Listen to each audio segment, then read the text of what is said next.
జల్సా, అత్తారింటికి దారేది చిత్రాల తరువాత పవన్ త్రివిక్రమ్ హ్యాట్రిక్ మూవీకి సంబంధించిన పూజా కార్యక్రమాలు జరిగిపోయాయి. ప్రస్తుతం పవన్ కాటమరాయుడు చిత్రంలో బిజీగా ఉన్నాడు. ఈ చిత్రం అనంతరం త్రివిక్రమ్ సినిమా సెట్స్ పైకి రానుంది. అయితే ప్రస్తుతం ఈ సినిమాకు సంబంధించిన చిన్న కన్ఫ్యూజన్ న్యూస్ ఒకటి మీడియాలో చక్కర్లు కొడుతోంది.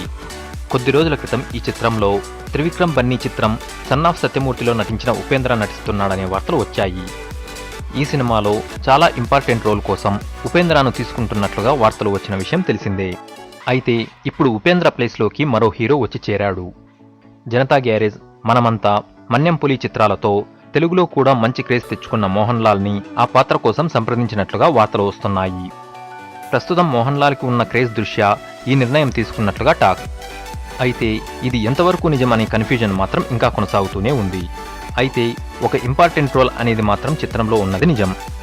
కానీ ఆ పాత్రకి ఉపేంద్రానా లేక మోహన్ లాలా అనేది తేలాలంటే త్రివిక్రమ్ కాంపౌండ్ నుంచి న్యూస్ బయటికి రావాల్సిందే. అప్పటి వరకు ఈ కన్ఫ్యూజన్ తప్పదు మరి.